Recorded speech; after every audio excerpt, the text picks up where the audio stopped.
Danes je obletnica, 25. maj, ko je bil nekoč imenovan dan mladosti. Takrat smo obhajali obletnico takratnega maršala Jugoslavije Josipa Broza Tita. Bil je zmagovalec druge svetovne vojne, sin slovenske matere in pa maršal Jugoslavije, države, ki je takrat pomenila v svetu ogromno. Potem, kar se je zgodilo, je nekaj povsem drugega. Vendar Tito je bil zgodovinska osebnost, ki je ne smemo pozabiti. Del naše zgodovine, nesporne zgodovine, konec koncev pod zastavo njegove jugoslovanske armade smo zmagali v drugi svetovni vojni. To nam je priznaval ves svet. Vse zavezniške sile, ki so skupaj z nami premagale naciste in fašiste. Tega ne bomo pozabili, nikoli ga ne bomo pozabili. Nesmiselno je svojo zgodovino odrivati na stran, kajti narod brez zgodovine nima prihodnosti in ta prihodnost mora biti svetla, boljša, kot je danes.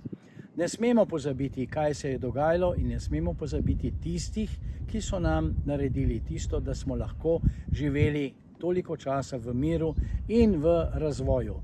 Danes je žal precej drugače, ampak nekateri ne bomo pozabili tistega, kar je naredil Tito, kar so naredili njegovi partizani in kar so naredili slovenski partizanski borci v času druge svetovne vojne. Tito je bil poseben človek.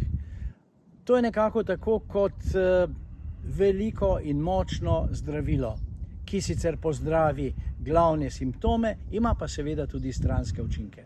Vendar zaradi stranskih učinkov ne smemo pozabiti, da je glavno bolezen odpravil. Jugoslavija nekoč je bila cvetoča država v tistem času.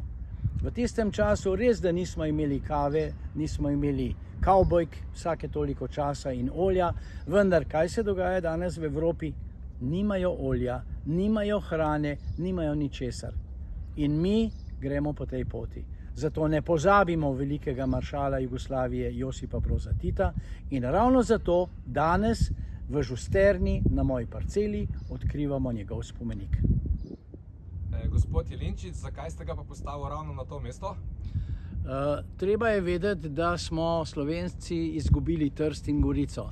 Obrnjen je proti Trstu, iz te pozicije gleda proti Trstu, ki smo jo izgubili v veliki meri tudi zaradi njega.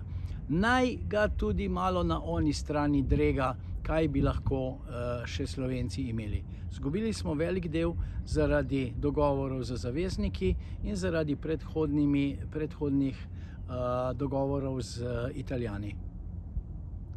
Kakšna bo reakcija v Sloveniji? Jaz mislim, da bo zabrenčalo po Sloveniji, da bo pri nekaterih vzbudilo spomine na našega nekdanjega predsednika, na našo nekdanjo državo, ki je ne smemo pozabiti. Bili smo del nje in še vedno ostaja zgodovinski spomin na tisto obdobje. Zagotovo bo pa predvsem pri ljudeh, ki niso živeli v nekdanji Jugoslaviji,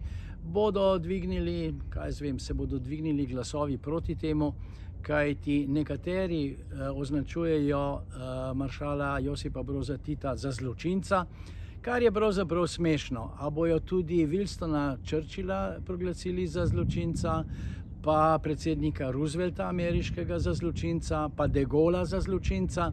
Skratka, v Sloveniji se zgodovina obrača čudno, slabo in upam, da ne bomo šli v to smer. Torej, če prav razmišljamo, podpirate vrnitev kipa nazaj na Brdo? Zagotovo. Kipi so postavljeni na pravo mesto in tam morajo ostati. Vsakdo, ki ruši bivše, prejšnje kipe, bodo tudi njemu zrušili kip.